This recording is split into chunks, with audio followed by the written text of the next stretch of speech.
Yesterday, I told you about how George Zimmerman was again involved with police after his wife slash soon-to-be ex-wife, estranged wife, call her what you will, called the police, called 911, claiming that George Zimmerman had with a gun threatened her and her father and battered her father, punched him in the nose, whatever the case was, then eventually changed the story to something completely different.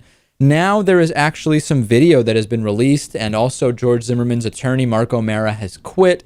It's just insane what's going on. Let's just start with the video of police attempting to cuff Zimmerman. He was complying. Quite a scene down there in Florida. Watch this. Put your hands up! That person over there.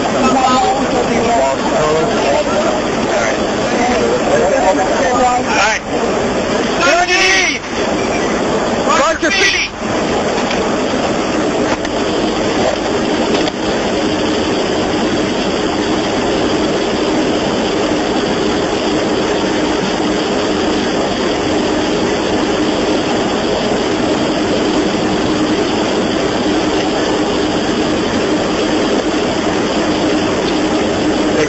Sure, we need to clear the vehicle.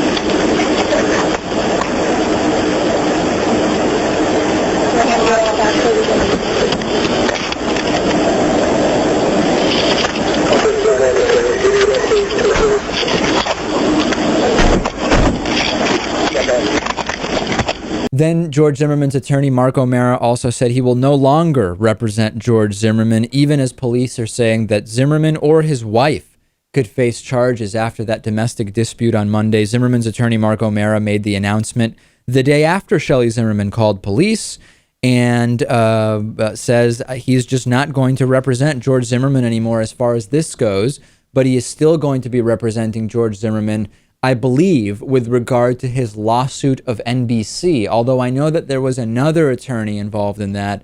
There's all sorts of it. It's amazing to me, Louis, if you think about the average person, right? And the number of interactions they have with criminal defense attorneys and police.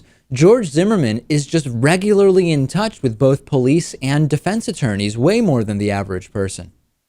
Yeah, you have to assume that this person Zimmerman led a normal life before the killing of Trayvon Martin, and afterwards it just became this extraordinary life that so few people have, and there's just always this type of activity going on. It's incredible. And of course, we know that's not true because he had called 911 something like 46 times. I just want to take a step back from this and just ask people, listen, even if you believe, as reasonable people can believe, that putting aside the grave mistake that was made by reseating two jurors that the prosecution had disqualified, and overall the grave mistakes that were made in the investigation initially by the police, including not taking a blood alcohol test from George Zimmerman or doing toxicology on George Zimmerman when he, the night of the killing, letting him go away, letting the crime scene be contaminated and kind of watered down literally by rain.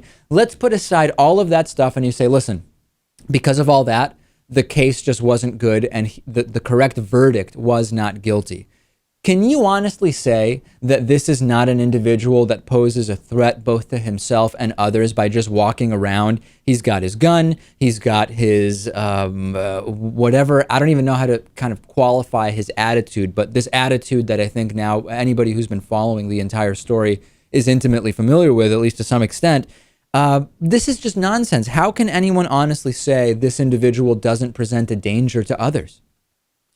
I think it's pretty clear. I mean, any guy who thinks he's a mix between Rambo and RoboCop probably, oh, by the way, is not affiliated with the law at all, probably has no business roaming the streets with a gun and, well, doing the types of things he did. Yeah, and again, I will restate what I said yesterday. I am not going to be even remotely surprised if and when I read that George Zimmerman is under arrest for using his gun against someone, if he is under arrest for any other number of things. It's written on the wall right now, and we'll follow up on this in voicemails. We've got actually a voicemail about this.